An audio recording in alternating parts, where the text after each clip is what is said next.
kita mau berdoa kepada Bapa kita.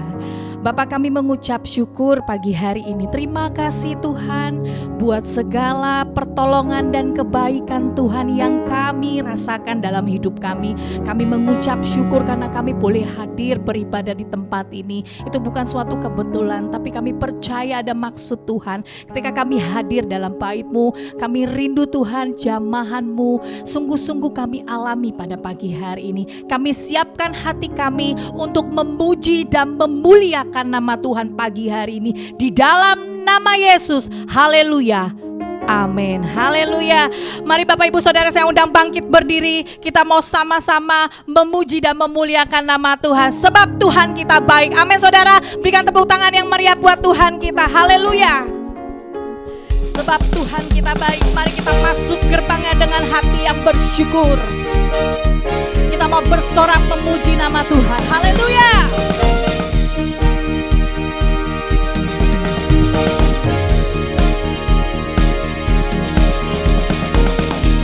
Mari kita bersukacita. Kita mau menari atas kebaikan Tuhan dalam hidup saya dan saudara.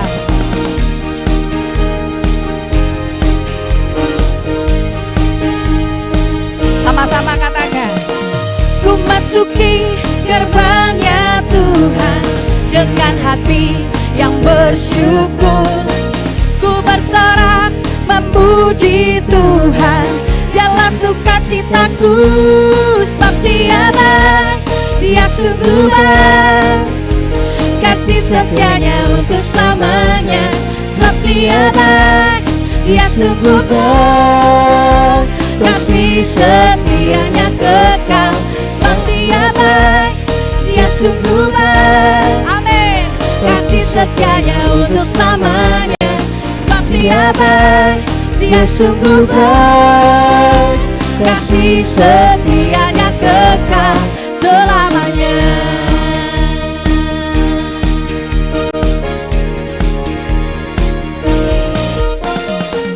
Ku nyanyikan pujian bagi Dia dengan hati yang bersyukur.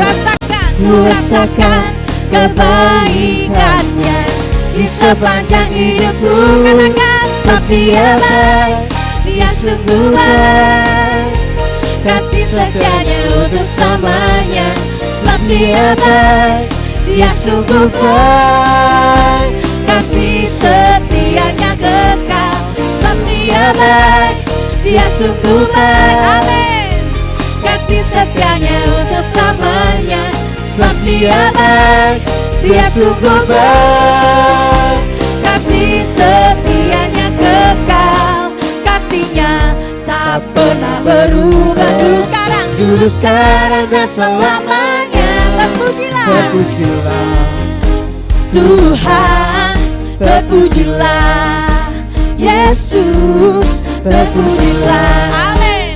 Tuhan, terpujilah Yesus, terpujilah Tuhan, terpujilah Yesus.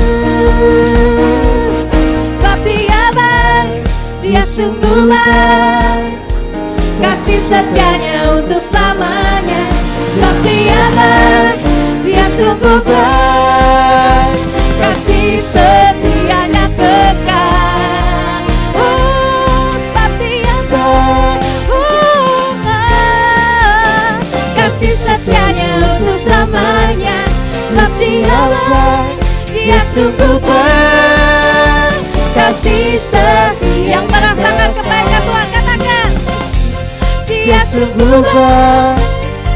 Kasih setianya untuk selamanya, sebab Dia baik, Dia sungguh baik. Kasih setianya kekal. Kasih setianya kekal. Lagi katakan, kasih setianya kekal selamanya.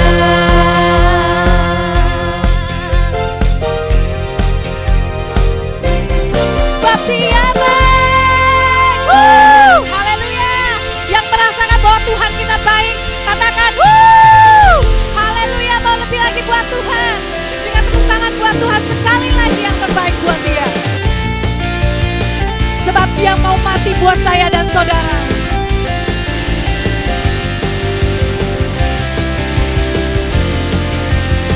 Kami mau lebih lagi bersorak bagi nama-Mu Tuhan.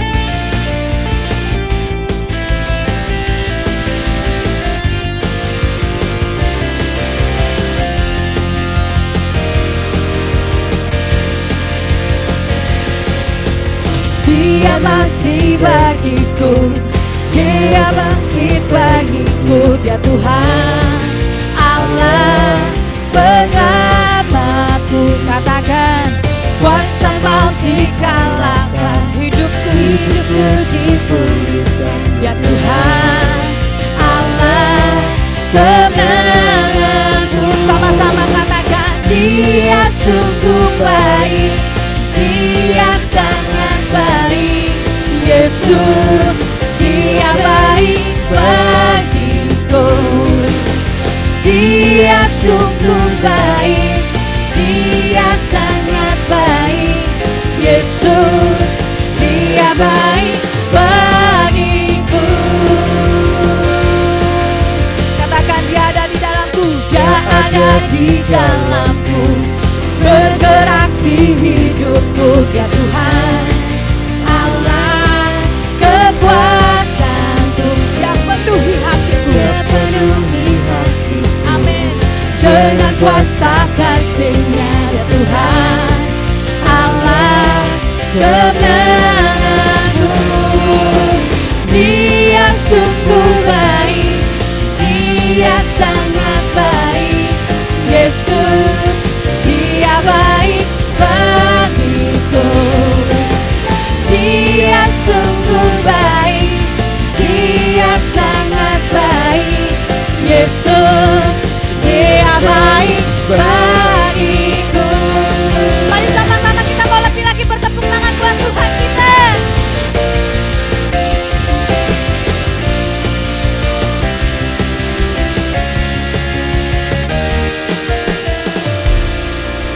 Bapak Ibu percaya bahwa kita adalah orang-orang yang menerima kebaikan Tuhan. Amin saudara. Sebab itu kita mau lebih lagi, kita mau katakan di hadapan Tuhan. Amin saudara. Sama-sama kita mau katakan, Dia sungguh baik, Dia sangat baik. Katakan, Yesus, Dia baik bagiku. Dia sungguh baik, Dia sangat baik. Yesus, Dia baik bagiku. Sama-sama katakan, He's so good, He's so good to you, He's so good to me. Jesus, He's so good to you and me. Oh, oh. He's so good to you, He's so good to me. Jesus, He's so good to you and me. Jesus, He's so good to you. Sekali lagi katakan, Jesus, He's so good to you, He's so good to me. He's so good to you and me. Sekali lagi berikan tepuk tangan yang meriah buat Tuhan kita. Haleluya. Saudara masih bersemangat untuk menyembah Tuhan? Amin. Haleluya. Bapak Ibu dipersilakan duduk kembali dalam hadirat Tuhan. Mari kita mau lebih lagi menyembah Dia. Mari kita mau mengingat kebaikan kasih setia Tuhan yang kita alami dalam hidup kita. Sebab kasih setia Tuhan lebih tinggi dari langit biru. Dan sungguh-sungguh kebaikannya yang telah Tuhan nyatakan itu lebih dalam dari lautan. Terima kasih Bapa.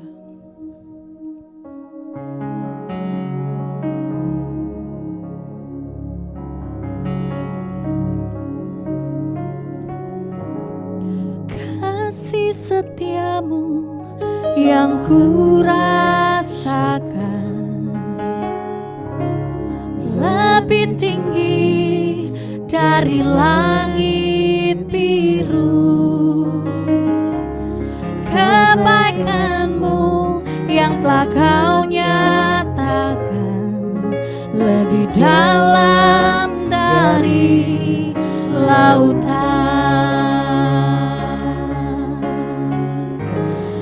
Berkat-Mu yang telah ku terima sempat membuatku terpesona.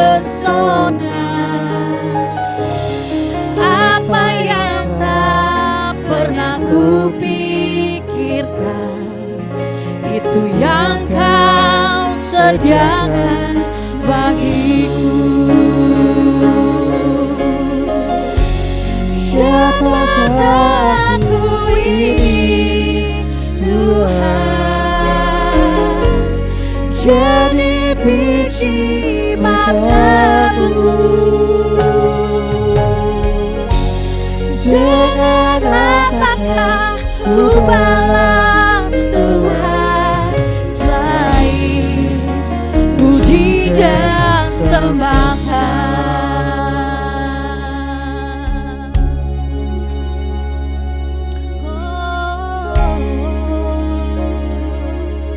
Katakan, berkat-Mu yang telah ku terima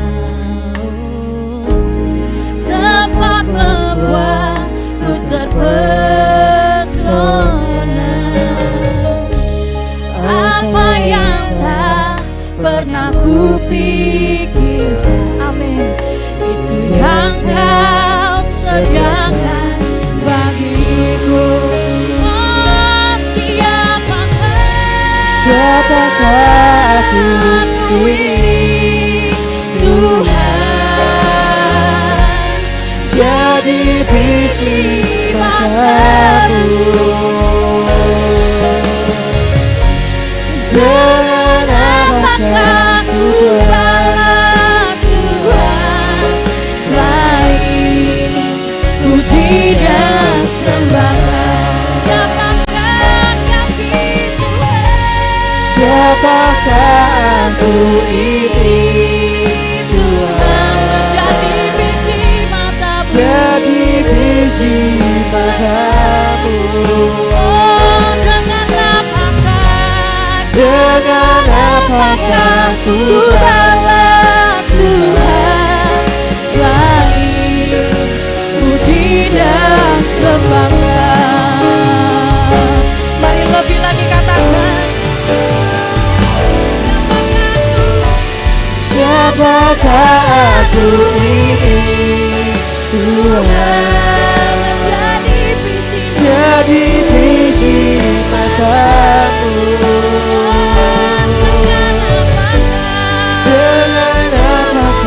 Ku balas Tuhan selain puji dan sembahan. Siapakah aku ini, Tuhan? Jadi biji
Berapa banyak di antara kita yang mengalami kebaikan Tuhan, yang merasakan kebaikan Tuhan dalam hidup kita.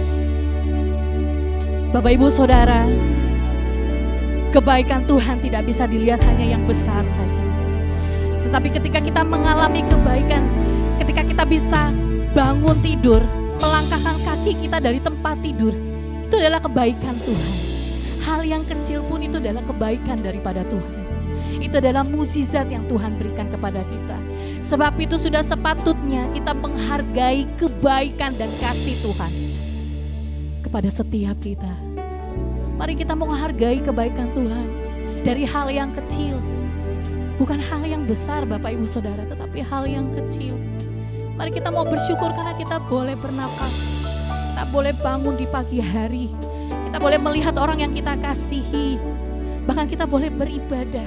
Itu adalah hal kebaikan yang Tuhan berikan bagi saya dan saudara. Sebab itu saya mau mengajak Bapak Ibu Saudara, mari kita sembah Tuhan. Kita mau katakan terima kasih kepada Tuhan atas kebaikan Tuhan. Kita adalah biji mata Tuhan. Kita adalah orang-orang yang dikasihi Tuhan. Kita adalah orang-orang yang berharga di matanya. Sebab itu mari kita mau naikkan syukur kita. Terima kasih Tuhan, terima kasih Tuhan, kami bersyukur Bapa. Oh, terima kasih bahwa kami berharga, terima kasih Kau jadikan kami biji mata-Mu Tuhan, Kau mengasihi kami Tuhan.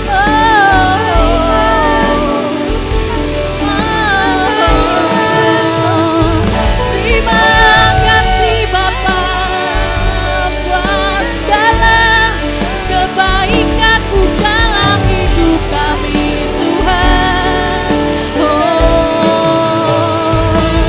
Terima kasih, terima kasih.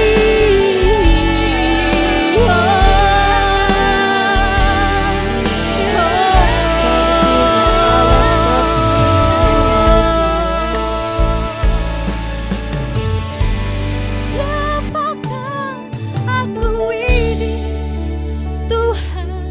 Katakan, jadi biji mata-Mu. Dan rasa syukur kita mau katakan, dengan apakah ku balas Tuhan selain puji dan sembah.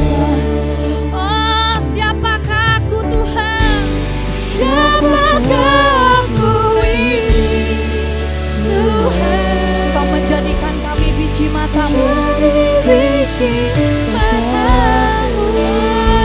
dengan apakah ku balas? Dengan apakah ku balas Tuhan selain puji dan sembah. Mari Bapak Ibu Saudara, saya undang bangkit berdiri, sama-sama katakan,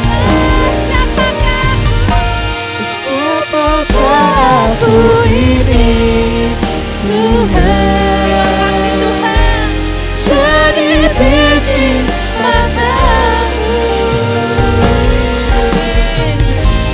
Dengan apakah ku balas Tuhan selain puji dan sembah? Dengan apakah ku balas? Dengan apakah ku balas Tuhan selain puji dan sembah?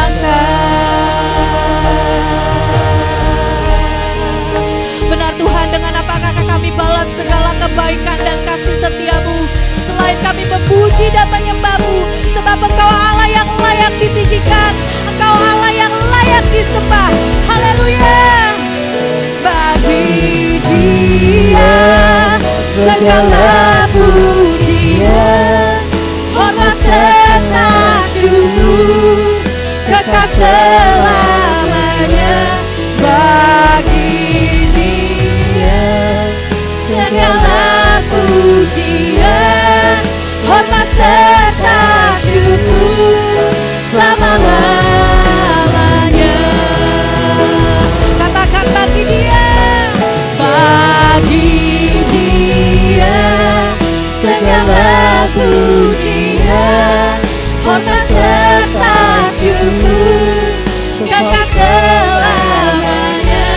Bagi Dia segala pujian, hormat serta syukur selama-lamanya. Mari lebih lagi katakan, bagi Dia segala pujian, hormat serta syukur kekal selamanya. Bagi Dia segala pujian, hormat serta syukur selama-lamanya. Mari lebih lagi katakan, bagi Dia segala pujian, hormat serta syukur kekal selamanya.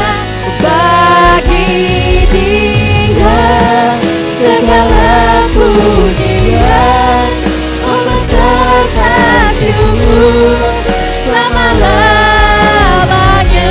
Katakan selama-lamanya, selama-lamanya, selama-lamanya, selama-lamanya. Berikan tepuk tangan yang meriah buat Raja kita, buat Allah kita. Haleluya. Terima kasih Tuhan buat kesempatan pagi hari. Bapak Ibu Saudara, mari kita mau membawa persembahan, persepuluhan komitmen kita. Kita mau angkat persembahan, persepuluhan komitmen kita. Kita mau berdoa di hadapan Tuhan. Kami sungguh merasakan kebaikan pertolongan Tuhan, bahkan mukjizat yang Tuhan nyatakan dalam hidup kami. Kami sungguh merasakan berkat-berkat Tuhan yang melimpah mengalir dalam hidup kami. Pagi hari ini kami membawa persembahan, persepuluhan komitmen kami. Kami mau bawa Tuhan ke dalam gereja Tuhan. Berkati setiap kami, tangan-tangan yang akan menabur untuk pekerjaan rumah Tuhan. Kami percaya, kami mengasihi Tuhan dan kami mengasihi gereja Tuhan. Dan sebab itu Tuhan, kami mau bawa persembahan ini dengan bersyukur, bersukacita, karena kami adalah orang-orang yang sudah mengalami kebaikan Tuhan, berkat Tuhan yang melimpah dalam hidup kami. Terima kasih ya Bapa. Di dalam nama Yesus kami mau menabur. Haleluya. Amin. Sidang jemaat dipersilakan duduk kembali dalam hadirat Tuhan. Mari kita akan teruskan, persiapkan hati kita.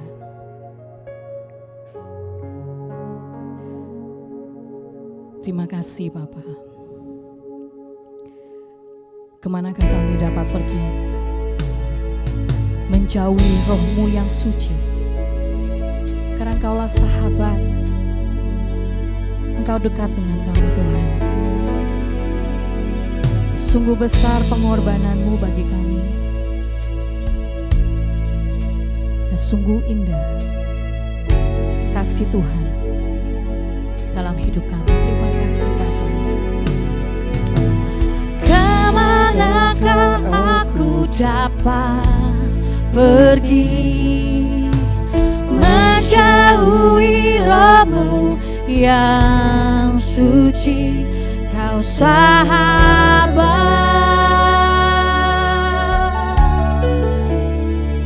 dan Kau dekat.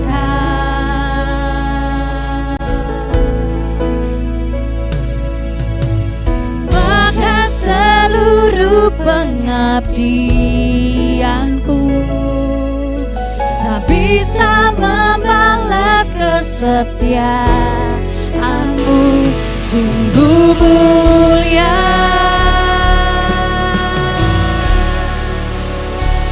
dan berharga.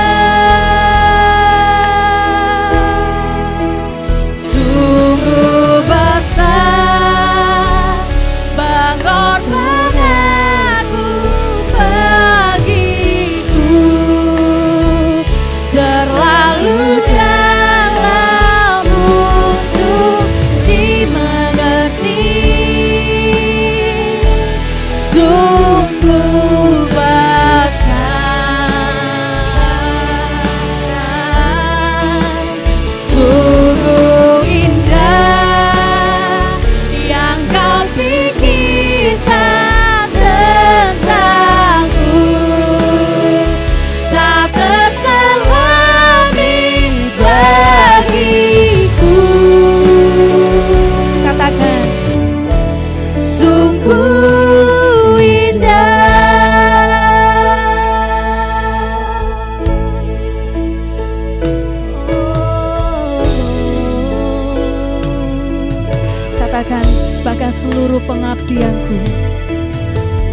menyerahkan seluruh pengabdianku.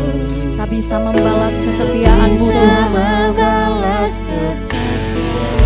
Oh, sungguh mulia.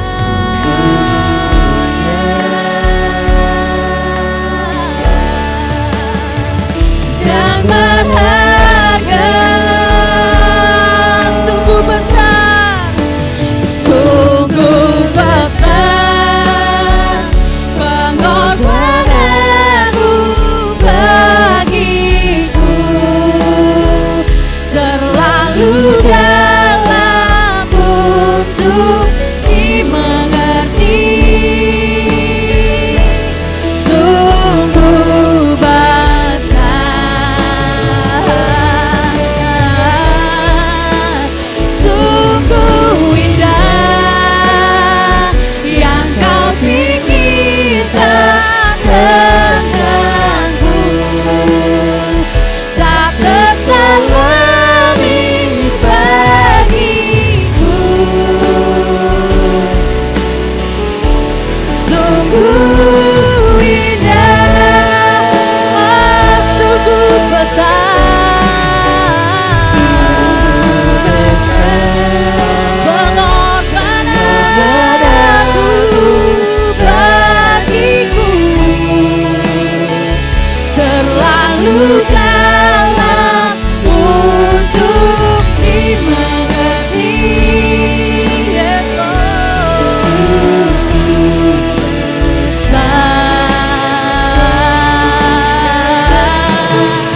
Sungguh indah yang Kau pikirkan tentangku. Tak terselami bagiku. Sungguh indah. Mari lebih lagi kita mau nyatakan di hadapan Tuhan. Katakan, sungguh besar pengorbananmu bagiku. Amin. Jalan untuk dimengerti. Sungguh besar, sungguh indah, pikirkan tentangku. Tak terselami bagiku. Sungguh indah. Mari lebih lagi kita menyatakan sungguh besar. Oh, pengorbananmu bagiku, terlalu dalam untuk dimengerti. Kau sungguh besar, sungguh indah, amin, yang Kau pikirkan tentangku. Yes, Lord. Tak terselami bagiku. Sungguh indah. Sekali lagi dengan naikkan syukur kita kepada Tuhan. Sungguh besar, sungguh besar. Saya undang hambanya Pendeta Thomas. Pengorbananmu bagiku, terlalu dalam untuk dimengerti. Sungguh besar, sungguh indah yang Kau pikirkan tentangku. Tak terselami bagiku. Sungguh indah.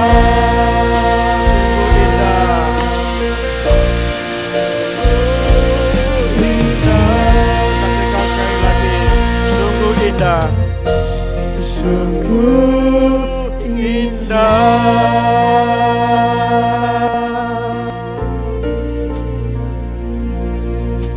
Bapak, ketika kami menghayati kasih Tuhan yang begitu besar, memberikan yang terbaik bagi kami umat-Mu,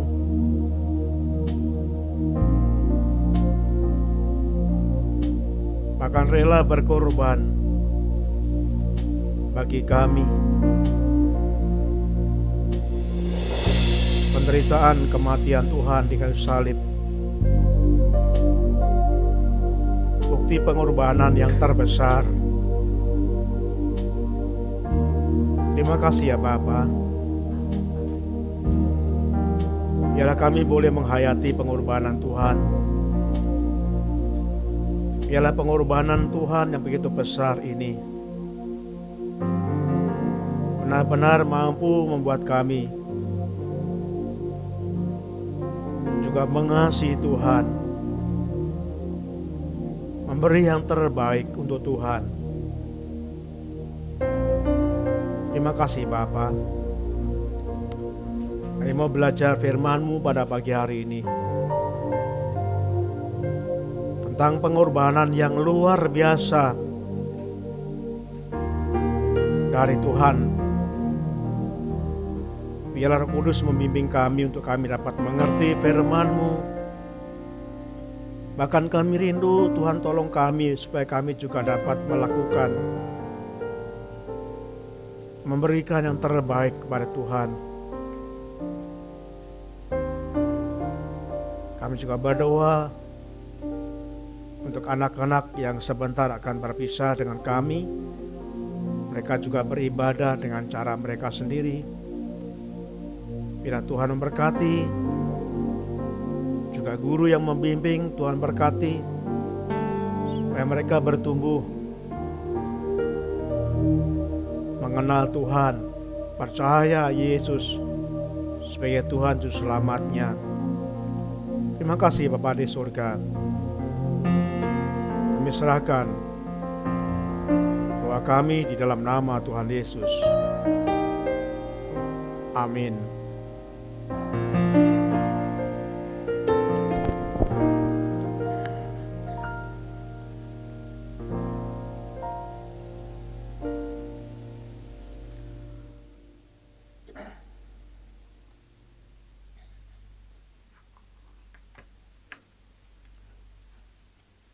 Shalom. Bapak Ibu, kita akan melanjutkan tema pada bulan Maret ini, mengenal Yesus lebih dekat. Pada hari ini kita akan belajar tentang pengorbanan yang luar biasa. Saudaraku, ketika seseorang mengasihi orang lain, tidak cukup hanya mereka hanya bicara. Orang yang mengasihi pasti akan memberikan yang terbaik. Memberikan waktu, memberikan perhatian, bahkan memberikan materi, bahkan memberikan apapun yang terbaik kepada orang yang dikasihinya. Pada waktu seseorang menikah, dasar pernikahan itu adalah saling mengasihi. Dan itu berarti diaplikasikan memberi yang terbaik. Jadi ketika seorang suami menikah dengan istri,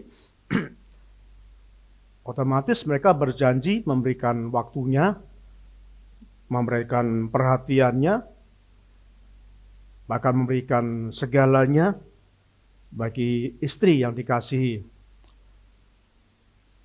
Dan bahkan bukannya memberi yang terbaik, tapi harus rela berkorban bagi orang yang dikasihi.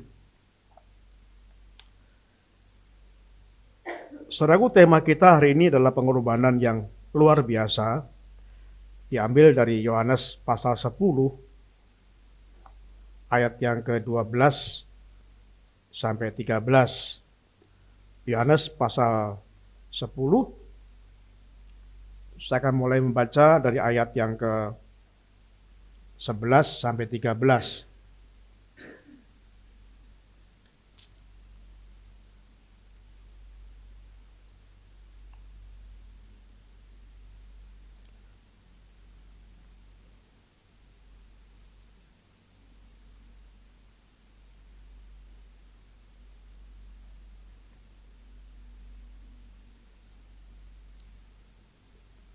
Jadi bukan Yohanes 10 tapi Yohanes 15 ya.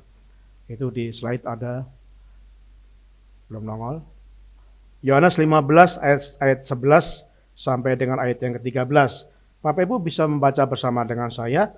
Yohanes pasal 15 ayat yang 11 sampai 13. Mari akan mulai. Semuanya itu kukatakan kepadamu supaya sukacitaku ada di dalam kamu dan sukacitamu menjadi penuh. Inilah perintahku, yaitu supaya kamu saling mengasihi, seperti aku telah mengasihi kamu. Tidak ada kasih yang lebih besar daripada kasih seorang yang memberikan nyawanya untuk sahabat-sahabatnya.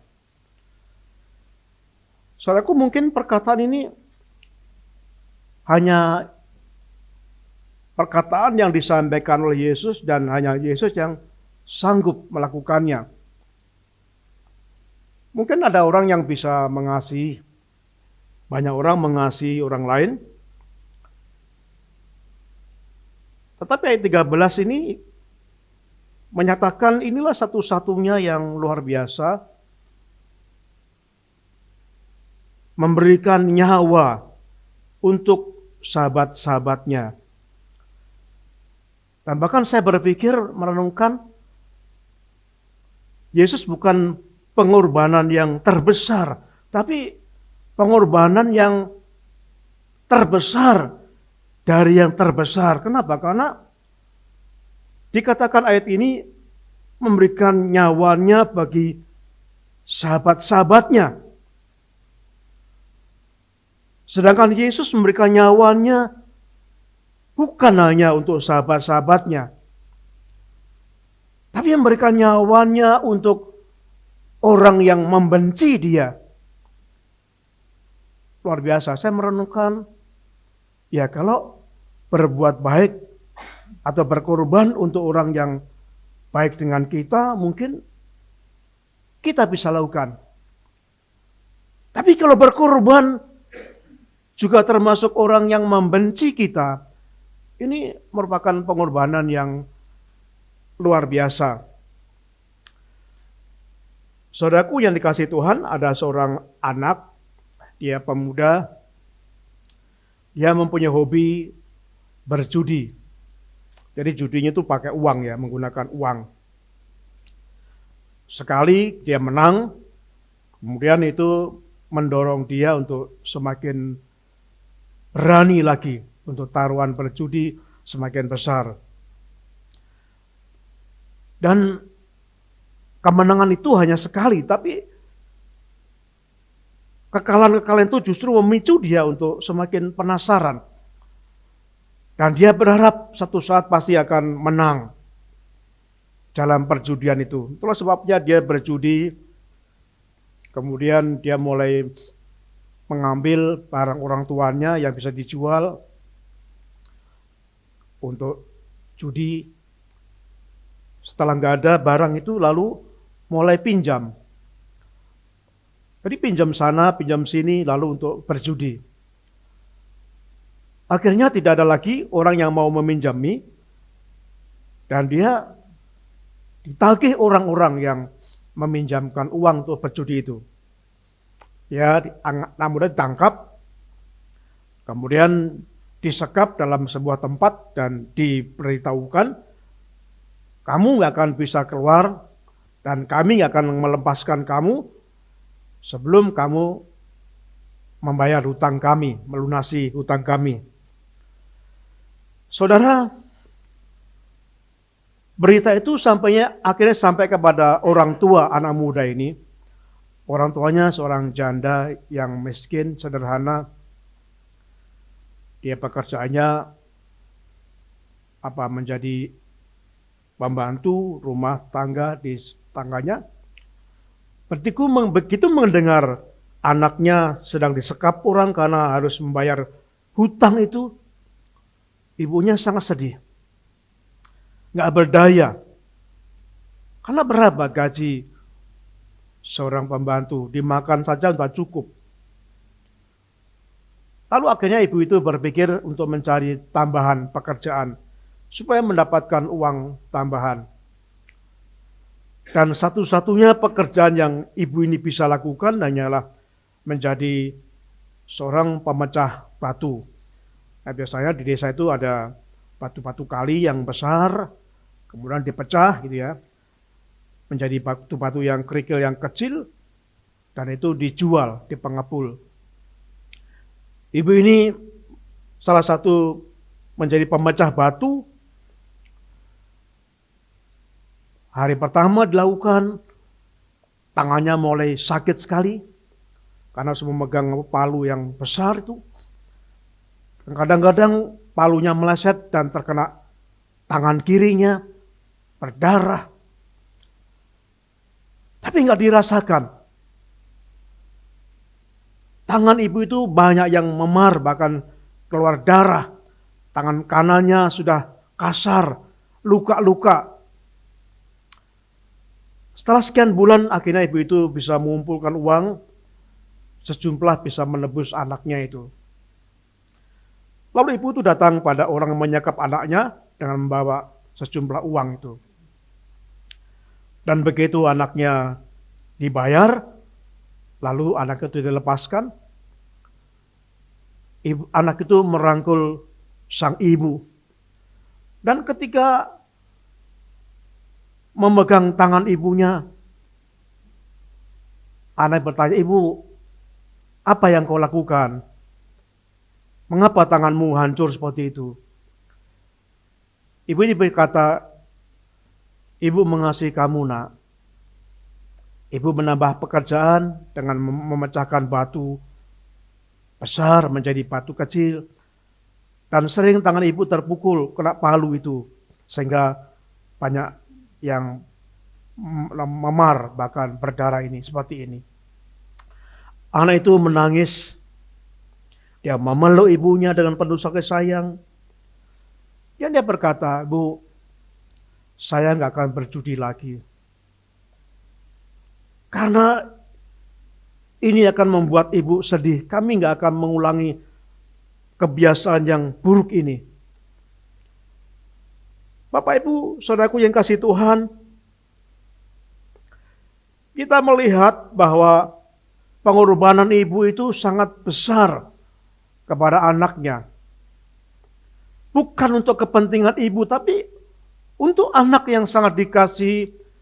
Ibu itu rela, walaupun tangannya, jari-jarinya banyak yang berdarah-darah, mengalami kesakitan. Tapi demi anak yang dikasihnya ini, ibu ini rela berkorban. Saudaraku, mari kita akan renungkan, demikian pula yang dialami Yesus. Minggu yang lalu kita belajar bahwa Yesus adalah Tuhan dan Juru Selamat. Tapi Yesus juga manusia yang sejati, merasakan apa yang kita rasakan seperti manusia. Yesus mengasihi saudara, mengasihi saya. Kita belajar, jikalau ada pengampunan dosa, jikalau ada keselamatan dengan cara lain, tanpa Yesus mati, pasti Yesus tidak akan disalibkan. Kenapa? Karena penyaliban itu kematian yang sangat luar biasa menderitanya. Ya kalau sekadar ditembak selesai, digantung selesai, disetrum selesai. Tapi Disalib merupakan penderitaan yang luar biasa. Kematian yang sangat menyiksa. Yesus tidak langsung disalib, tapi diawali dengan penyiksaan-penyiksaan secara fisik, penyiksaan secara jiwani. Luar biasa. Itu semua dilakukan karena Yesus mengasihi saudara dan saya. Dan karena hanya cara itu satu-satunya, supaya kita bisa diselamatkan, bisa diampuni dosa kita. Saudaraku, kita akan melihat pada hari ini 3 wujud pengorbanan Yesus. Ada banyak sesungguhnya, tapi kita akan belajar hanya 3 wujud pengorbanan yang dilakukan Yesus. Kita melihat satu persatu wujud pengorbanan Yesus. Yang pertama adalah merendahkan hati untuk melayani. Saudaraku, kalau kita melihat kebesaran orang dari kacamata dunia, orang besar itu adalah orang yang mempunyai banyak pelayan.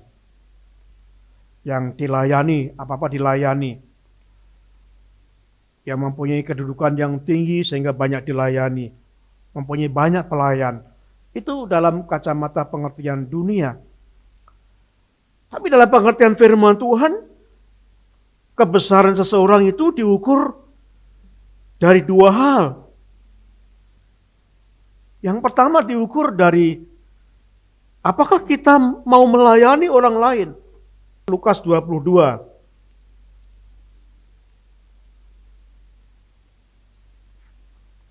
Ayat yang ke-24 sampai 27. Kita akan baca. Terjadilah juga pertengkaran di antara murid-murid Yesus. Siapakah yang terbesar di antara mereka?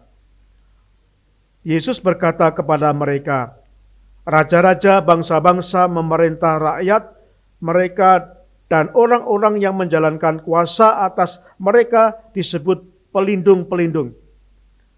Tetapi kamu tidaklah demikian, melainkan yang terbesar antara kamu hendaklah menjadi sebagai yang paling muda dan pemimpin sebagai pelayan.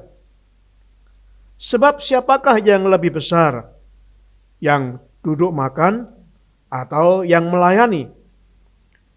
Bukankah dia yang duduk makan? Tetapi aku ada di tengah-tengah kamu sebagai pelayan. Yesus membandingkan pandangan dunia yang terbesar, yang besar adalah orang yang duduk makan, yang dilayani. Tetapi Yesus berkata, aku di tengah kamu sebagai pelayan. Jadi Yesus memberikan 2 hal yang sangat kontras ini. Antara pengertian dunia dan pengertian di dalam Alkitab. Saudaraku, jadi kebesaran seorang dari firman Tuhan diukur bagaimana kita melayani seorang pelayan, bukan orang yang dilayani. Jadi kalau Bapak Ibu ingin menjadi terbesar di antara menjadi terbesar, di dalam nats ini dikatakan waktu itu terjadi pertengkaran, mereka berebut, murid Yesus berebut untuk menjadi siapa yang terbesar di antara mereka.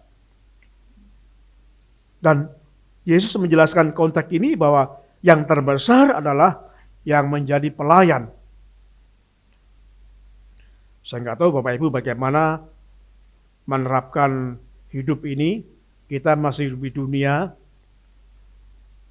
dan ajaran Tuhan, kalau kita menjadi besar, kita harus melayani. Saya masih terkesan dengan pengajaran misionari dari beberapa misionari Amerika yang kami pernah kenal.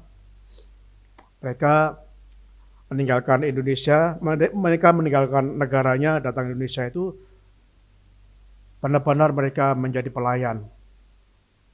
Memang di rumah Mereka punya banyak pelayan. Di rumah misionaris itu punya banyak pelayan. Biasanya punya sopir pribadi, punya orang yang untuk membersihkan kebun, pernah punya orang yang khusus masak. Biasanya misionaris itu minimal punya 3 pembantu itu. Dilayani di rumah.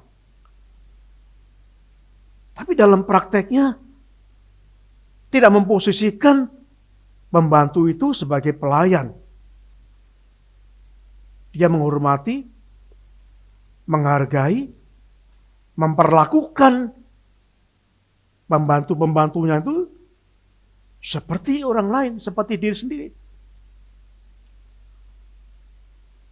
Saat duduk, ya sama, duduk di sofa mereka. Tidak disuruh duduk di lantai. Saya pernah melihat seorang kaya, ketika pembantunya mau duduk di sofa nggak boleh. Harus duduk di lantai. Saudaraku yang kasih Tuhan, pada waktu misionari itu seorang dokter, bahkan direktur rumah sakit, itu saya melihat dengan mata saya sendiri, waktu bersimpangan dengan office boy di rumah sakit itu, mungkin office boy itu malu menaruh dulu, tapi tidak segan-segan direktur itu mengatakan, "Selamat pagi Bapak." Lalu datang dan menyalami dia. Menghargai. Tidak menganggap sebagai pelayan, walaupun tugasnya melayani, tapi dianggap sebagai sesama, dihargai. Saya mengharapkan Bapak Ibu kalau menjadi bos di perusahaan atau di kantor, coba terapkan ini. Jangan menganggap anak buah itu sebagai pelayan, tapi sebagai tim kerja, kawan sekerja.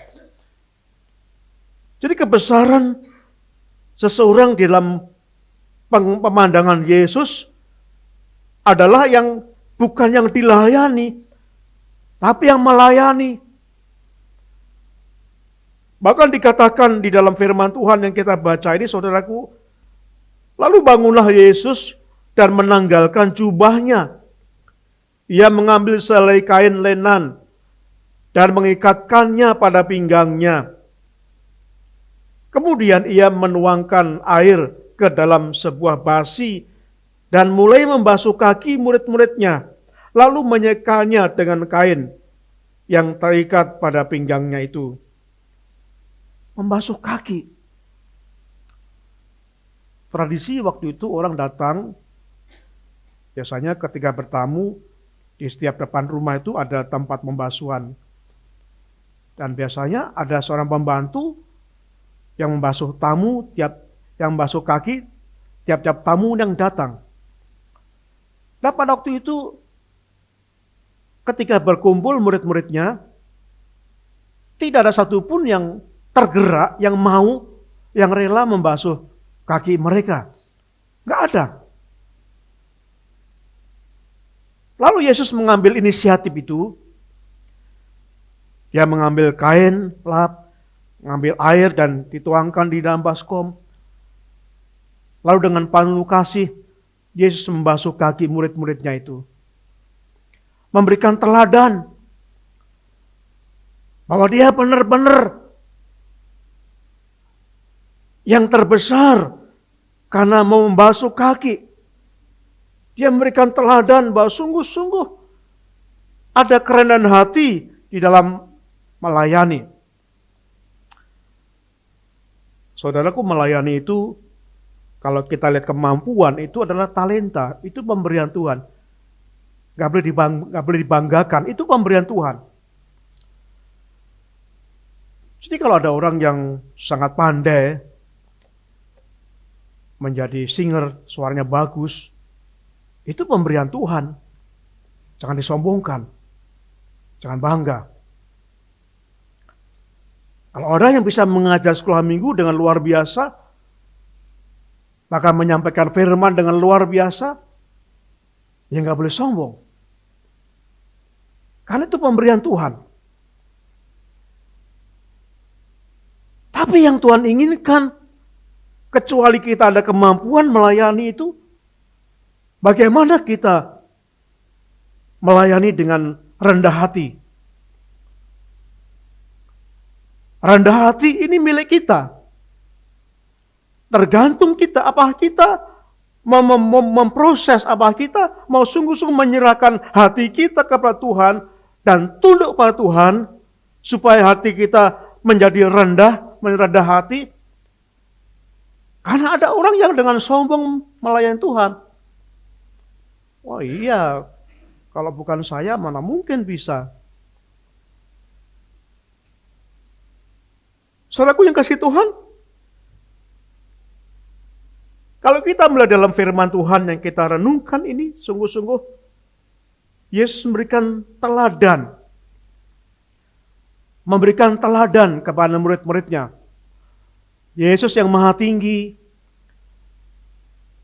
sebagai maha pencipta alam semesta ini, rela merendahkan hati, melayani, membasuh kaki murid-muridnya. Sedangkan manusia, murid-murid tadi, yang tercipta hanya dari debu tanah, menyombongkan diri. Jadi ini sangat memberikan teladan yang luar biasa. Yesus yang Allah Maha Tinggi saja, dia mau merendahkan hatinya, mau melayani, mau membasuh kaki murid-muridnya. Dan kadang-kadang manusia sombong sekali, mintanya dilayani. Saudaraku yang kasih Tuhan, kadang di gereja menjadi percekcokan, keributan, konflik. Penyebabnya seringkali karena sederhana, tidak mau ngalah. Perbedaan pendapat, kadang ngalah, tetap mempertahankan diri, tetap pendapatnya harus dihargai, harus didengar, menang sendiri, akhirnya terjadilah konflik. Demikian pula dalam keluarga juga begitu. Seringkali suami istri hanya perbedaan sedikit saja terjadi pertengkaran. Tetapi karena tidak ada yang merendahkan dirinya, dua-duanya suami istri sombong, merasa hebat semua, sehingga terjadi pertengkaran yang semakin besar. Disebabkan karena mereka saling merasa hebat satu sama lain. Bapak Ibu, saya punya istri, saya merasa istri saya lebih hebat dari saya. Ini saya mau ngomong benar. Lebih hebat, istri saya cepat mengatasi masalah. Karena masalah dia cepat sekali, bertindak, cepat ini. Gesit. Saya lambat, saudaraku.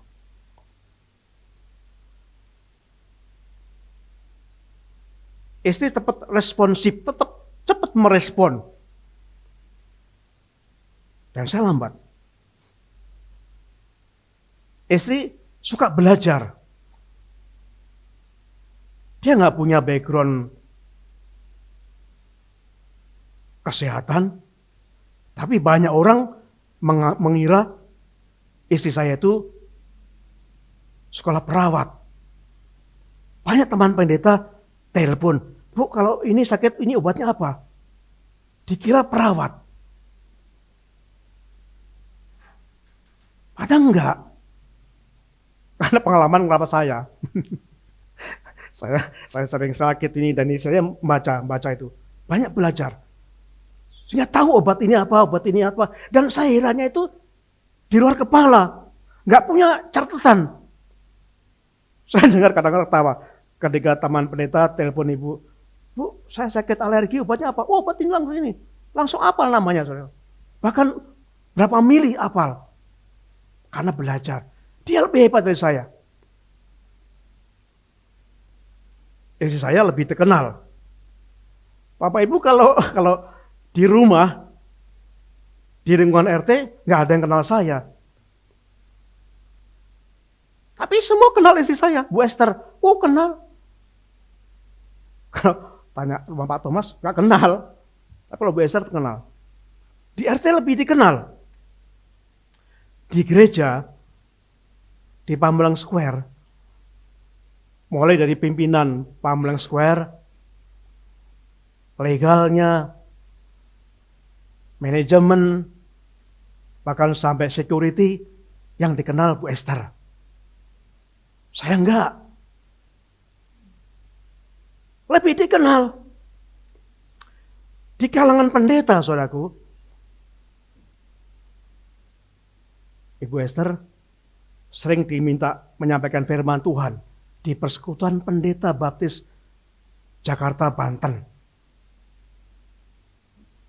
Dan dia satu-satunya istri yang beberapa kali diminta menyampaikan firman Tuhan dalam Persekutuan DKI Jaya, Banten. Sangat dikenal, saudaraku. Besok Senin diminta lagi menyampaikan firman Tuhan di Persekutuan Pendeta DKI Jaya, Banten. Lebih hebat, saudaraku. Nah, saya berpikir kalau istri saya itu seorang perempuan boleh menjadi pendeta, saya berpikir dia lebih hebat dari saya kalau dia menjadi pendeta. Tetapi saudaraku, walaupun dia lebih hebat,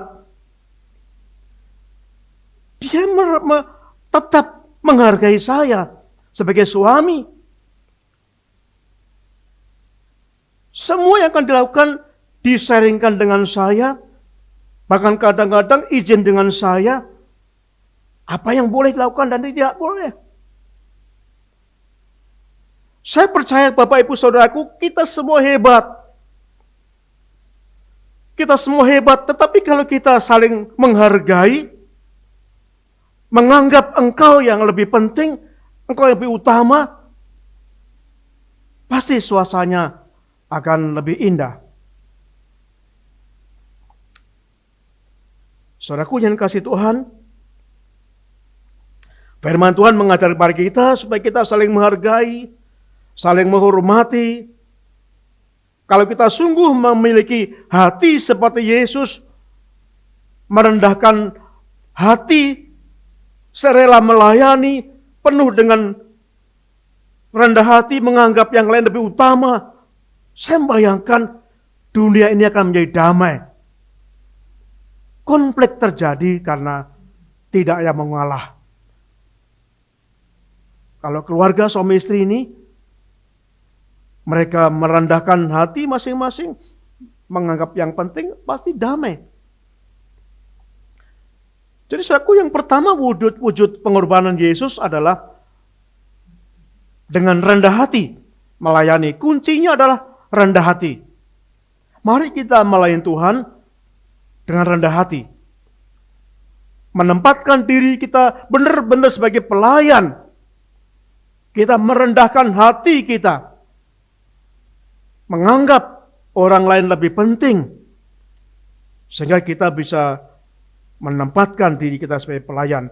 Dan wujud pengorbanan Yesus yang kedua adalah, kalau kita membaca dalam firman Tuhan, dalam Lukas pasal yang ke-23 ayat 34, wujudnya adalah mau mengampuni. Wujud pengorbanan Yesus yang kedua adalah mau mengampuni orang yang bersalah. Saudaraku, Yesus sering dikecewakan ya. Kalau kita melihat dalam firman Tuhan, Yesus sering dikecewakan murid-muridnya. Pada waktu Yesus mengajak murid-muridnya berdoa di Taman Getsemani, karena Yesus tahu bahwa dia akan ditangkap, bergumul, lalu Yesus mengajak murid-muridnya berdoa di Taman Getsemani. Tapi sampai Taman Getsemani, murid-muridnya tertidur. Ya pasti Yesus kecewa. Ketika ditangkap, ketika prajurit-prajurit itu datang di Taman Getsemani dan menangkap Yesus,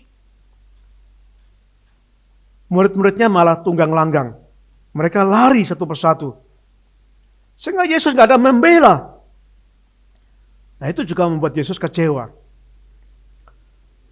Pada waktu Petrus ditanya banyak orang, Saat Yesus disalibkan, banyak orang bertanya, engkau mengenal dia? Mengenal Yesus? Petrus berkata, aku enggak mengenal dia.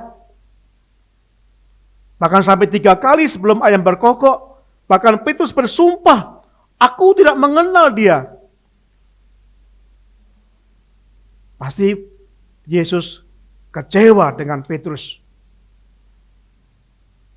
Pada waktu Yesus menyembuhkan banyak orang, memberikan mujizat, banyak orang memberikan makan 5.000 orang hanya dengan 5 roti dan 2 ikan. Banyak sakit penyakit disembuhkan dengan luar biasa secara mujizat. Tapi nggak lama kemudian mereka berteriak, salibkan dia, salibkan dia. Bagaimana perasaan Yesus? Pasti sangat kecewa.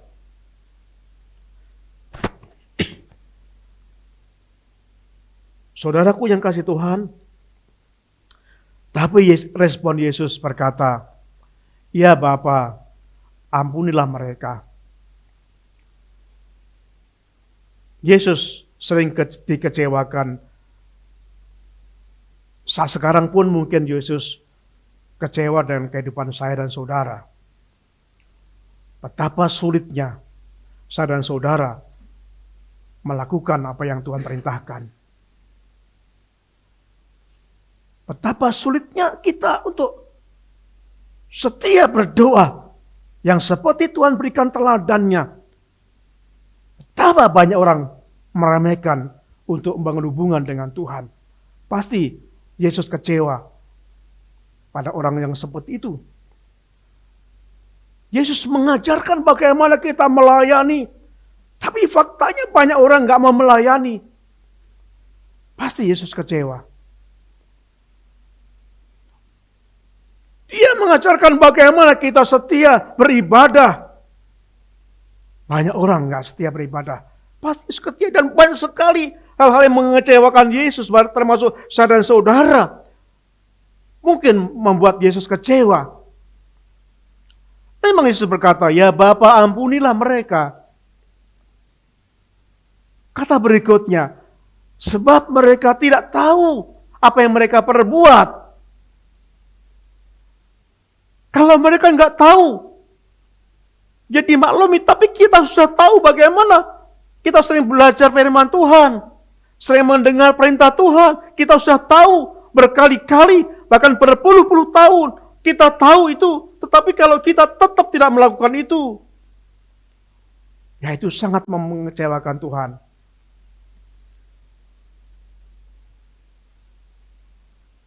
Jadi, kalau kita mungkin sering dikecewakan orang, ya mari kita juga meneladani apa yang dikatakan Yesus. Dalam keluarga pasti pernah kecewa dan mungkin sering kecewa. Suami sering kecewa dengan istri. Sebaliknya istri sering kecewa dengan suami. Orang tua sering kecewa dengan anak-anaknya dan sebaliknya. Mari belajar mengampuni. Belajar mengampuni. Saudaraku, ini saya mendapatkan kutipan ini yang luar biasa. Dikatakan begini, hidup kita ini sebenarnya terdiri dari 10% apa yang terjadi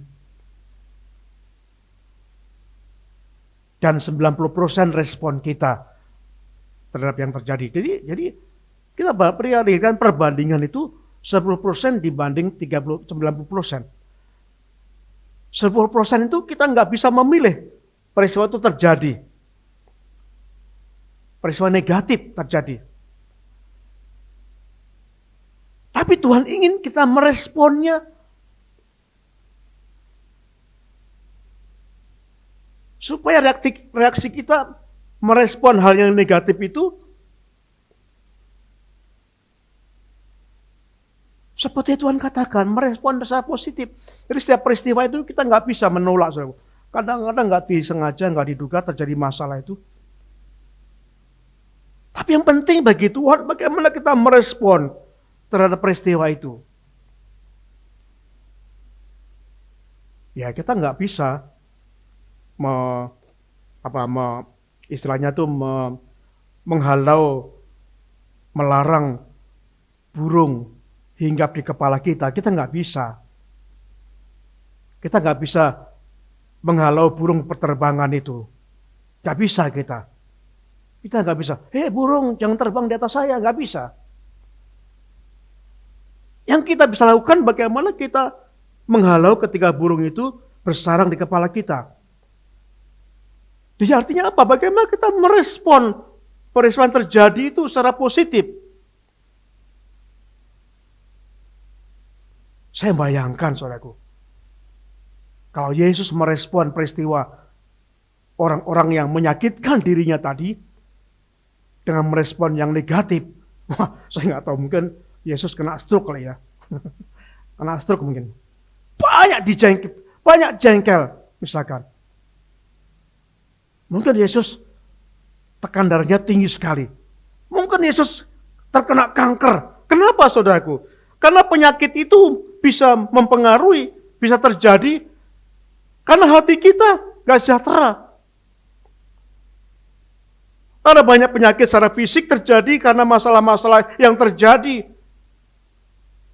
Yang terjadi adalah masalah karena kita terlalu menyimpan kesalahan orang lain. Kita menyimpan dendam, kita kepahitan, dan itu menyebabkan sakit penyakit secara fisik. Jadi kalau kita sering kecewa, sakit hati, dendam, kepahitan, nggak bisa mengampuni, ya ada penyakit yang ada. Mungkin tensi kita tinggi terus. Mungkin punggung kita sakit, mungkin mual, mah, dan bahkan mungkin kanker. Jadi semua itu bisa menyebabkan sakit penyakit. Tapi tidak semua tekan darah tinggi karena jengkel, enggak. Tidak semua sakit lambung karena jengkel, enggak. Tidak semua sakit kanker disebabkan karena sakit, enggak. Tapi itu bisa menyebabkan penyakit tersebut. Jadi itulah sebabnya kita sangat rugi. Kalau kita merespon negatif, kita mengalami kerugian yang besar. Itu sebabnya untuk mengatasi ini, Yesus berkata, mengajarkan bagi kita, ya Bapa, ampunilah mereka. Saudaraku, pengampunan bisa memulihkan kehidupan kita. Orang nggak mau mengampuni, hidupnya akan terus-menerus kepahitan dan kecengkelan.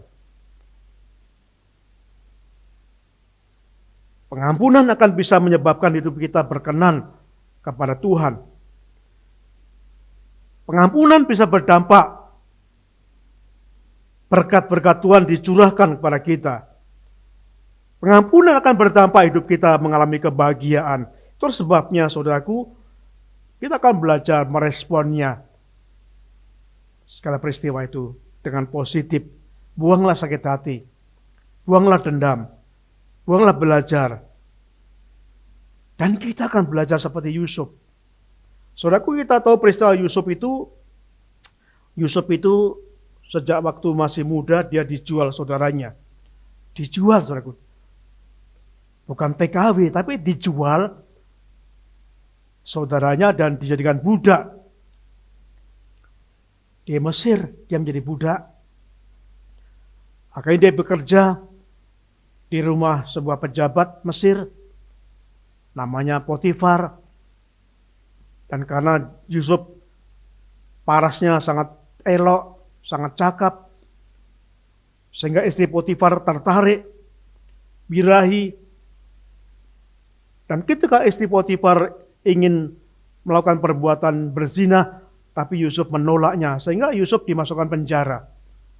Dia di penjara karena difitnah istri Potifar. Kita perhatikan Yusuf dianiaya, dijual, dimasukkan sumur, menjadi budak, di penjara. Tetapi Yusuf tidak membalas kejahatan itu. Yusuf mengampuni saudara-saudaranya itu ketika bertemu dengan Yusuf di Mesir. Ketika saudara datang di Mesir, ketika mengalami krisis pangan, dan dia bertemu bahwa ternyata Yusuf sudah menjadi seorang Perdana Menteri di Mesir, dan saudara-saudara itu harus mencari gandum di Mesir, dan ketika melayani itu, yang sungguh-sungguh penguasa itulah Yusuf. Saudara-saudaranya takut, karena dia pernah menganiaya Yusuf, dia takut balas dendam. Tapi Yusuf berkata, memang engkau mereka-rekakan saya kejahatan, tapi Allah pakai untuk mereka-rekakan kebaikan. Selama 13 tahun menderita, akhirnya Yusuf menjadi Perdana Menteri di Mesir.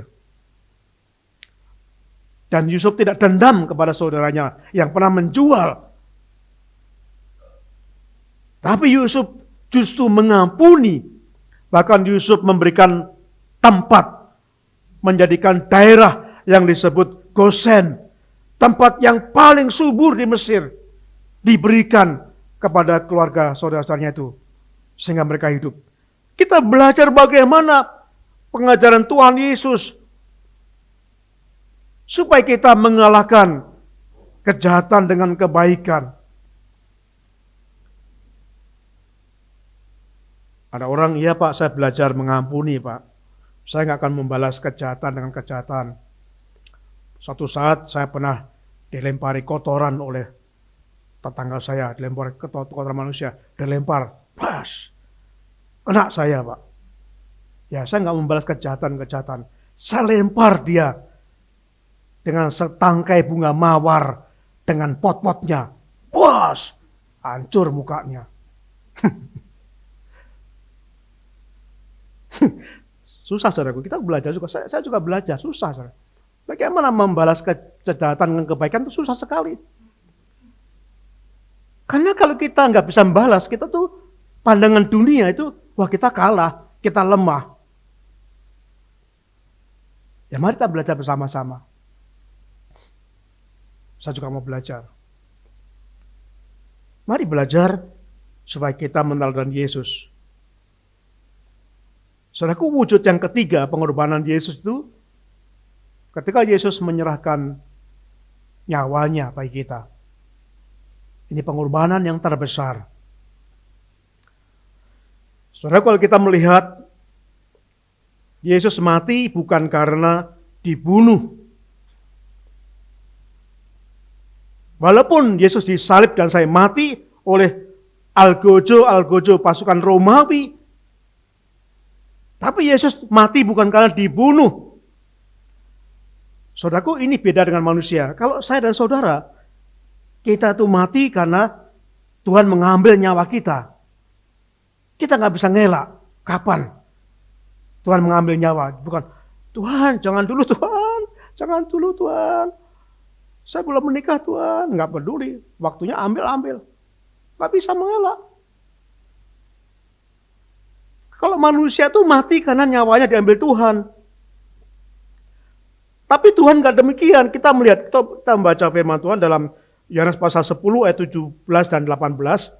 Yohanes pasal 10 ayat 17 dan 18. Bapa mengasihi aku oleh karena aku memberikan nyawaku untuk menerimanya kembali.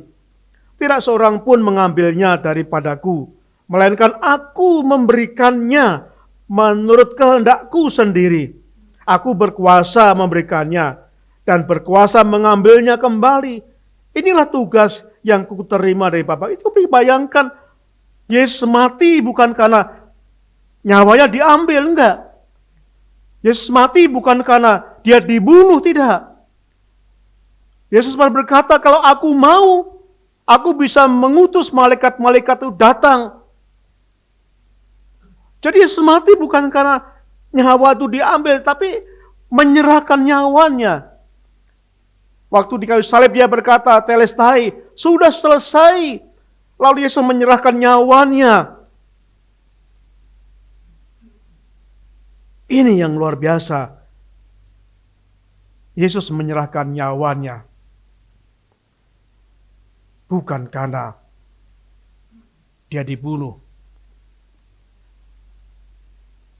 Kalau kita melihat dalam Yohanes pasal yang ke-15, ayat yang ke-13 dikatakan, tidak ada kasih yang lebih besar daripada kasih seorang yang memberikan nyawanya untuk sahabat-sahabatnya. Siapa yang berkorban sampai menyerahkan nyawanya? Kecuali Yesus. Ada satu keluarga bunuh diri, jatuh di apartemen lantai berapa 20 tahun, berapa jatuh mati.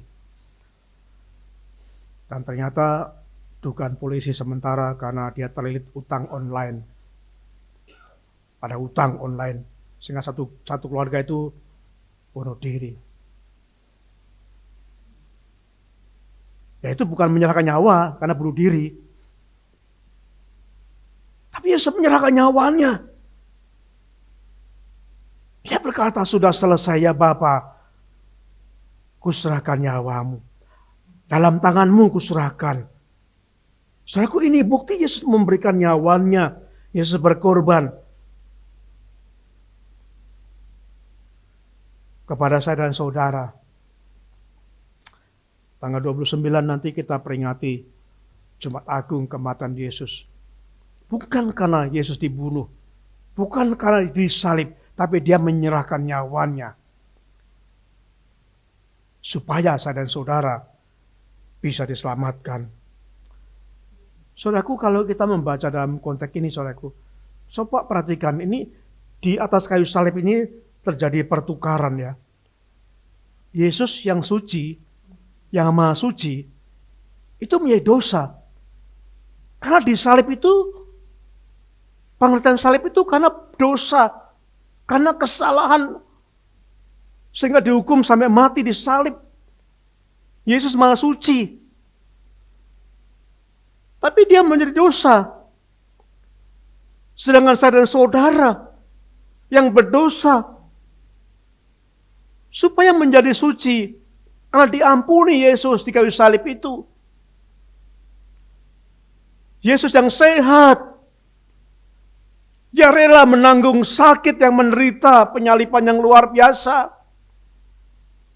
Supaya saya dan saudara yang sudah sakit karena dosa ini disembuhkan oleh kuasanya. Terjadi pertukaran dalam kehidupan kita. Yang terjadi Tuhan, Allah yang Maha Suci, menggantikan kita, disalibkan supaya kita menjadi suci dan diampuni dosa kita. Saya mengakhiri khotbah saya dengan ilustrasi ini. Bapak Ibu pernah menonton film Titanic? Tapi sayangnya Titanic ini yang terkenal hanya situasi percintaan ya. Tapi sesungguhnya ada peristiwa yang besar. Ada seorang penginjil yang bernama John Harpert. Dia seorang penginjil dari Inggris. Suatu saat dia diundang khotbah KKR di gereja Mufti Chicago, Amerika Serikat. Dia harus naik kapal. Itu tahun 1912, naik kapal Titanic. Dia John Harpert mengajak anaknya yang 6 tahun. Karena istrinya sudah meninggal. Sehingga anaknya diajak untuk KKR di Gereja Moody, Chicago, Amerika Serikat. Dalam perjalanan kapal Titanic itu menghantam gunung es. Dan akhirnya kapal itu sedikit demi sedikit menjadi tenggelam, bocor. Pada saat situasi yang sudah makin gawat itu, John Harpert menggendong anaknya, memeluk anaknya, dan menyerahkan anaknya pada petugas dari masukkan sekoci dan pesan, Pak, tolong selamatkan anak saya ini. Tapi John Harpert tidak ikut naik sekoci itu.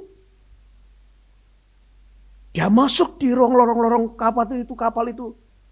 Dia menemukan banyak orang yang sangat panik, ketakutan. Dan John Harpert memberitakan berita Injil. Dia berkata, saudaraku-saudaraku, jangan takut. Maukah engkau selamat? Percayalah kepada Yesus Kristus. Engkau akan selamat. Itu yang diucapkan John Harpeth. Ketika setiap orang panik dikatakan, maukah engkau percaya Yesus? Engkau akan selamat. Engkau akan selamat. Banyak orang percaya Yesus. Didoakan John Harpeth itu.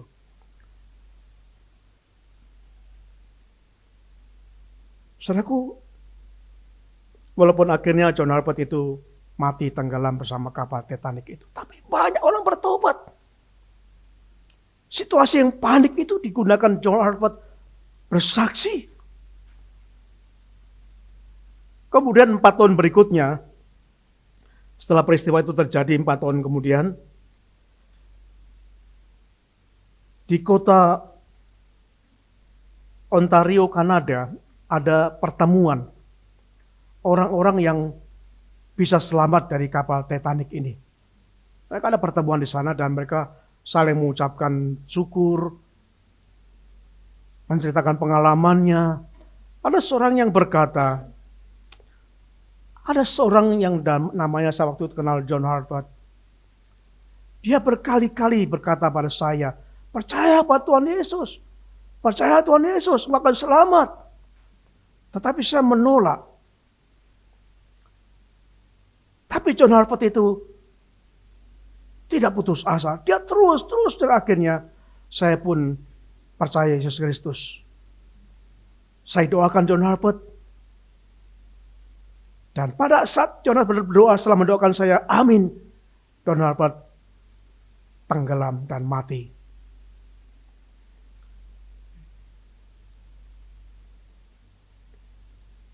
Saudaraku yang kasih Tuhan,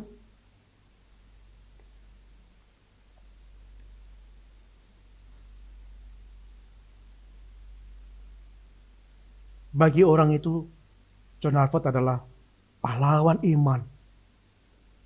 Di tengah-tengah yang sangat genting, tidak mereka berusaha mencari keselamatan jiwanya, keselamatan fisiknya, tapi John Harpeth justru menyampaikan berita keselamatan ini. Dan orang itu yang diselamatkan yang terakhir, John Harpeth itu, dia akhirnya menjadi orang yang sangat setia di gereja dan melayani Tuhan dengan luar biasa. Saudara, pengorbanan Yesus sangat luar biasa. Kita belajar 3 pengorbanan yang luar biasa itu. Yesus merendahkan hati untuk melayani. Yesus mengampuni orang yang bersalah. Dan Yesus menyerahkan nyawanya. Kalau Yesus sudah melakukan yang terbaik sebagai bukti mengasihi saya dan saudara, apakah saudara dan saya mengasihi Tuhan? Kalau kita mengasihi Tuhan, mari kita akan memberi yang terbaik. Mari kita akan melayani Tuhan dengan rendah hati. Mari kita akan mengampuni orang-orang bersalah kepada kita. Supaya saudara dan saya belajar berkorban seperti Yesus. Amin. Bapa, kami berdoa pada saat ini untuk firman-Mu yang kami sudah dengar.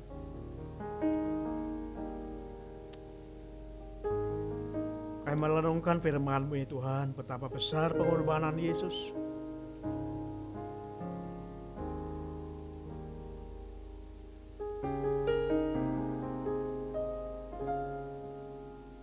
Kau memberikan teladan ya Tuhan bagi kami, sekaligus perintah supaya kami melayani dengan rendah hati sebagai seorang pelayan di hadapan Tuhan. Tuhan mengajarkan kami supaya kami mengampuni orang yang bersalah pada kami. Seperti Tuhan yang pernah dikecewakan, sering dikecewakan, tapi Tapi Tuhan berkata, ya Bapa, ampunilah mereka. Meneladani kami Bapa, supaya kami juga belajar mengampuni orang-orang yang berbuat jahat pada kami.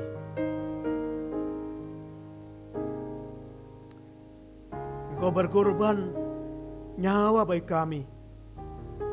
Tuhan mengajarkan kami juga kami berkorban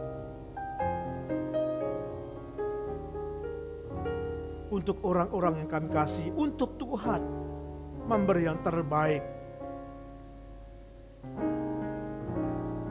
Terima kasih Bapa atas firman-Mu ini. Saudaraku yang kasih Tuhan, terlalu besar pengorbanan Yesus buat kita.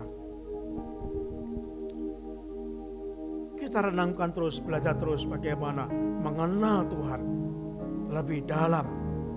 Jangan mengenal Tuhan karena mujizat-mujizatnya, karena kita rindu mengalami mujizat itu, tapi mengenal Tuhan karena penderitaannya, supaya kita tahan menghadapi penderitaan itu. Pengorbanan terbesar, terlalu besar pengorbanan Yesus. Kita nyanyikan pujian ini.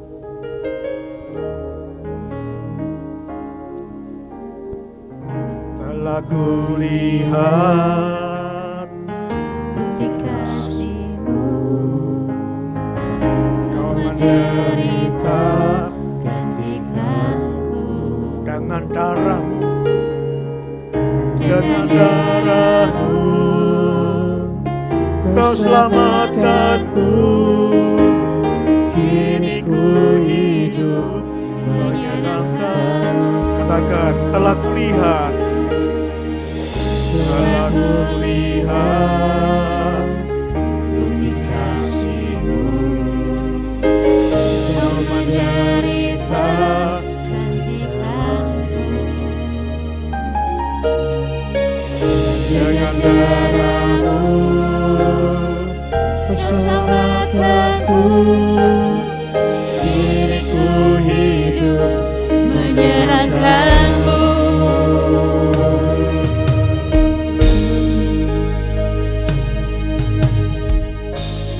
Kita katakan, terlalu besar, Terlalu besar kasih-Mu Bapa, pengorbanan yang Kau berikan bagiku. Terlalu mahal darah-Mu Yesus, tercurah untuk menebus hidupku. musik akan menghalau kita memuji Tuhan. Renungkan firman Tuhan ini. Tak besar pengorbanan Yesus. Dia memberikan teladan kita melayani dengan rendah hati. Dia mengampuni, memberikan nyawa bagi orang-orang, bahkan memberikan nyawa bagi orang-orang yang memusuhi, yang membencinya. Itulah pemberian, pengorbanan yang terbesar, pemberian yang luar biasa yang diberikan Yesus.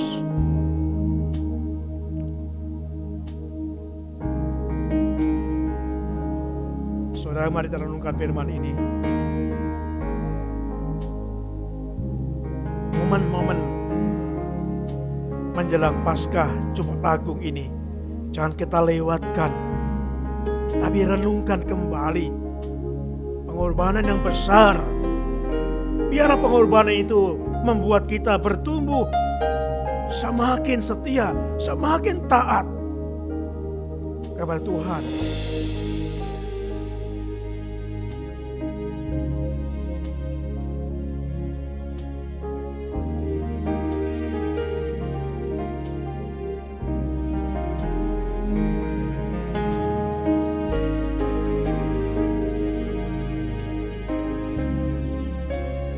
Kita nyanyikan pujian ini kembali.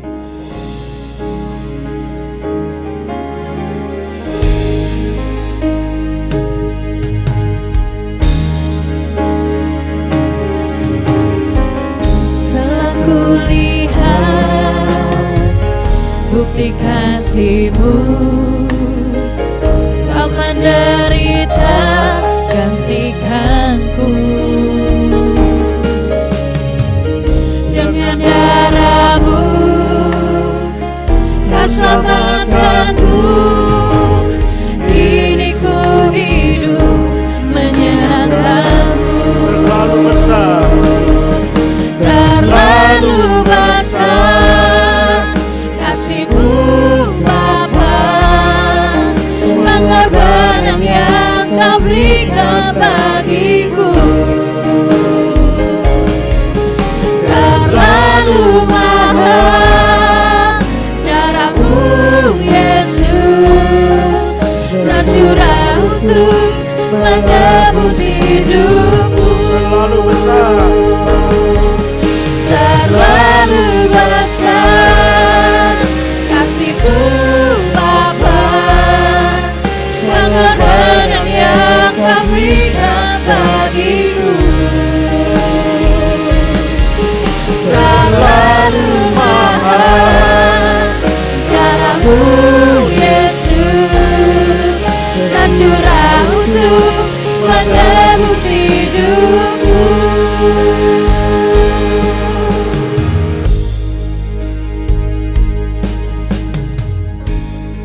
Bapa di surga, kami berdoa pada saat ini. Biarlah kami sungguh-sungguh dijamah Roh Kudus pada pagi hari ini, supaya kami mengasihi Tuhan dengan membuktikan dalam hidup kami. Kami memberikan waktu untuk Tuhan, untuk bersatu bersama Tuhan, menjalin hubungan pribadi dengan Tuhan. Kami memberikan kemampuan kami untuk melayani gereja-Mu ini dengan penuh kerendahan hati. Kami memberikan perhatian pada gereja-Mu ya Bapa, sebagai bukti bahwa kami mengasihi Tuhan. Tolong kami supaya kami benar-benar bisa tidak menyimpan sakit hati, tidak menyimpan dendam, tidak menyimpan kepahitan dalam hidup kami. Ketika ada orang-orang menyakitkan kami, biar kami berkata, ya Bapa, ampunilah mereka. Supaya kami mengalami damai sejahtera. Supaya kami merespon setiap peristiwa yang negatif dengan hal yang positif ini ya Bapa. Terima kasih Tuhan. Kami juga berdoa pada saat itu gereja Tuhan. Tuhan kami serahkan kepada Tuhan. Sudah ada kesepakatan perpanjangan kontrak dari Pamulang Square. Walaupun harganya melambung. Berikan hikmat-Mu ya Bapa. Jamah hati kami, jamah juga hati para pimpinan Pamulang Square, sehingga bisa nego tentang harga ini. Tuhan cukupkan, Tuhan sediakan kebutuhan akan tempat ibadah ini. Kami berdoa untuk musyawarah nasional Gabungan Gereja Baptis Indonesia tanggal 21 sampai 23 Maret di Wisma Baptis Salatiga. Berkati Tuhan peserta-peserta dari seluruh Indonesia yang hadir. Berkati panitia pelaksana, berkati para narasumber, sehingga musyawarah nasional ini diberkati Tuhan membawa kemajuan bagi pekerjaan umat baptis baik di Indonesia maupun di luar negeri.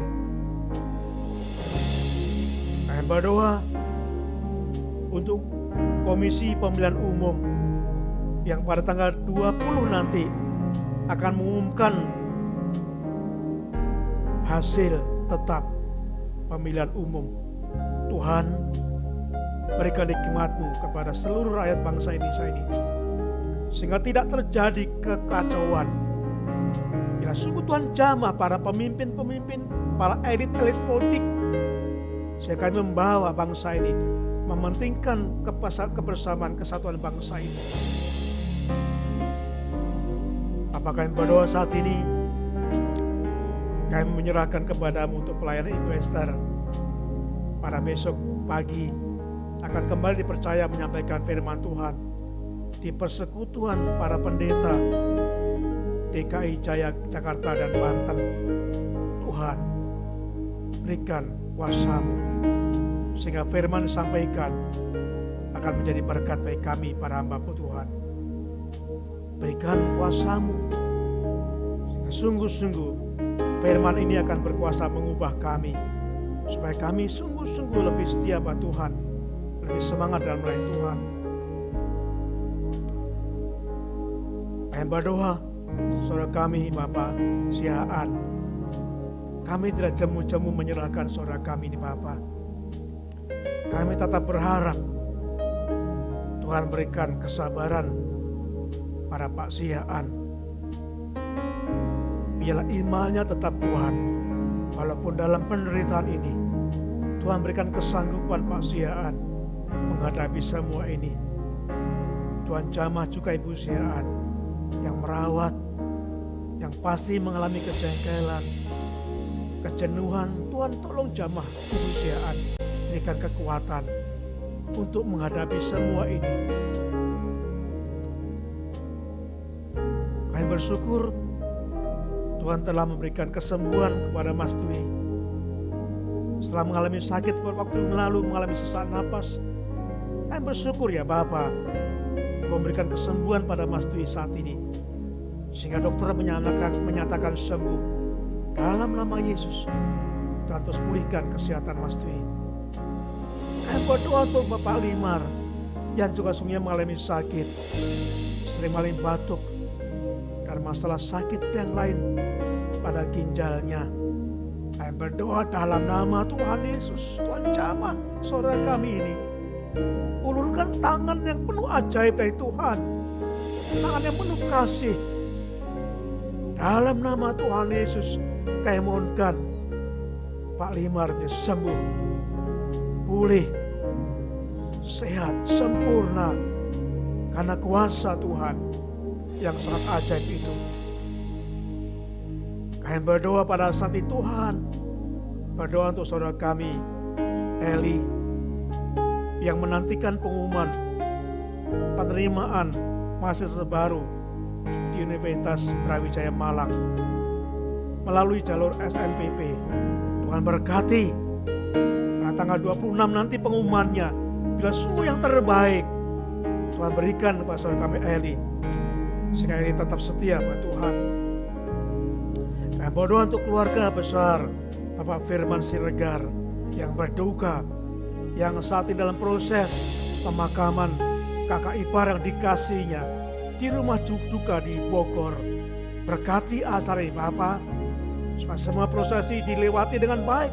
Berikan cuaca yang baik, kuatkan seluruh keluarga ditinggalkan, berikan penghiburan mereka, tapi juga ingatkan supaya iman mereka tetap kuat, karena suatu saat mereka pun akan menghadap Tuhan.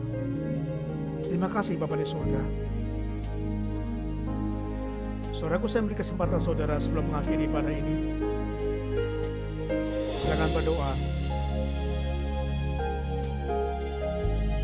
Katakan pergumulan saudara pada Tuhan.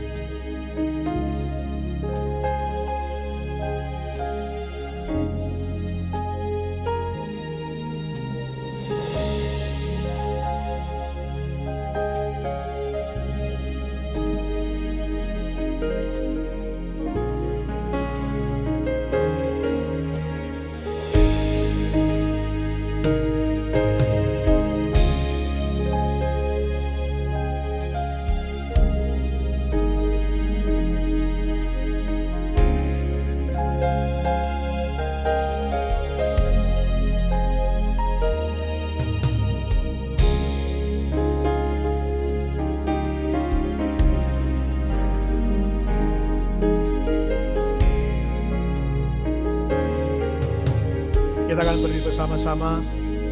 Kita akan mengakhiri ibadah kita pada hari ini. Terimalah berkat Tuhan, Allah sumber segala kasih karunia, yang telah memanggil kamu dalam Kristus kepada kemuliaannya yang kekal, akan melengkapi, meneguhkan, menguatkan, dan mengukuhkan kamu. Ialah yang punya kuasa sampai selama-lamanya. Terpujilah Tuhan. Haleluya. Amin. Dengarkan lagu tema kita, Darah Yesus Maha Kuasa, ayat 1 saja.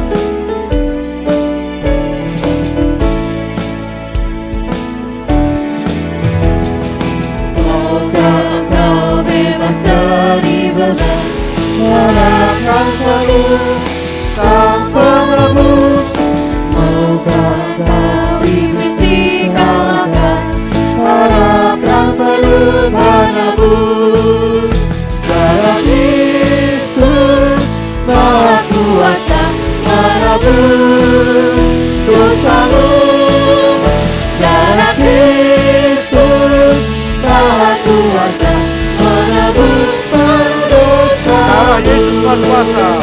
Darah Kristus Maha Kuasa menebus dosamu. Darah Kristus Maha Kuasa menebus penuh dosamu.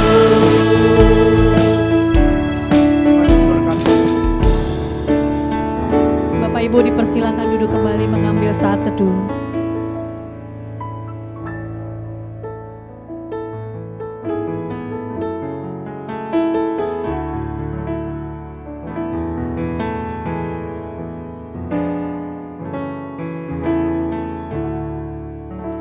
Amin, puji Tuhan. Jesus, my Jesus, there is no one like you, no one like you. Jesus, my Jesus, no one can stand against. You're above everything.